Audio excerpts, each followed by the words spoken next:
Every new school year presents new challenges and new opportunities, and it's no different in a learning community. There are some specific things that are unique to starting the school year strong in a learning community, and we're eager to share what we have learned through trial and error. We have found that doing the following can establish common expectations, help everyone understand shared rituals and routines, and in doing so, alleviate a lot of stress. The first thing we do before the school year is map out a schedule of who is using which space at what time. It sounds complicated, but it doesn't have to be. The teachers will collaborate together to figure out what space will be utilized by what teacher and during what time frame. So we have that set in motion before the students actually walk in on the first day of school. Knowing the spaces is important. So if I'm teaching a science lesson, for example, then I want to be able to put science in the active lab because that's where materials might be. We also are very flexible. So we literally had a calendar up on the wall in our teacher's room and just put AM, PM, and then we had a middle space.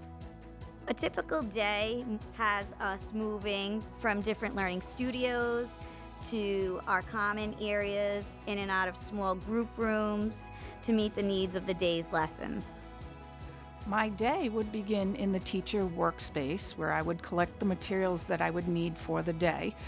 Then I would be off in a learning studio teaching direct instruction, and then that may lead into me being into the learning commons for project-based learning, science, or social studies. As a special education teacher, I need to be very flexible in the learning community. I may be in the small group room providing extra support for a student. I may be floating around the common space helping different students with their different needs.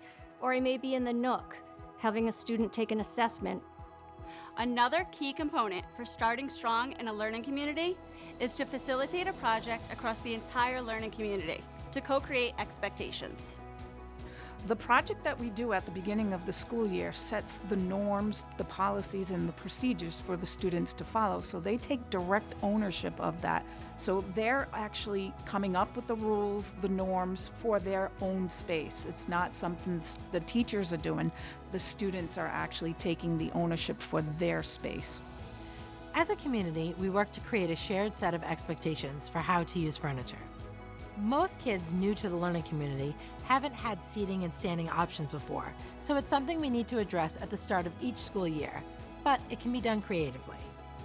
In one of the new school year projects, a group of 5th graders decided the best way to teach incoming 3rd graders about proper use of furniture was to stage 2 sets of photos, one where different furniture was being used correctly, and secondly, where furniture was being used comically bad. They were so proud of what they produced, and guess what? The 3rd graders followed the lead of the 5th graders.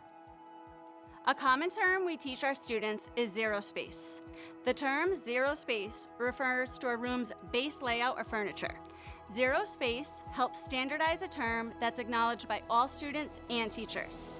It also sets a precedent that students are welcome to move the furniture to fit their needs, but that they're expected to return it to zero space when they're done. In a learning community, it's important to establish a culture with the students and other teachers that this is our space. This can manifest in a lot of ways, but practically speaking, here's some tips for making this happen. Equip each learning studio with the same basic materials, not teacher dependent. Keep the environment clutter-free. Less is more. Each person should have a place to keep their personal belongings. For a student, this will likely be a cubby or a locker. For a teacher, this should be in the teacher workroom. Most importantly, give each other a lot of grace as you lean into being part of a community. Mistakes will happen. Forgive one another. Learn together. Have fun together. We know the idea of changing the environment can feel like a lot, but let me tell you, it is absolutely worth it because at the end of the day, it's what's best for kids. If you're in the area, come visit us at Eden Park. We'll show you around. Or check out the new Garden City Elementary School here in Cranston. You can always reach out to the team at Fielding International if you'd like to learn more about learning communities. Thanks for watching.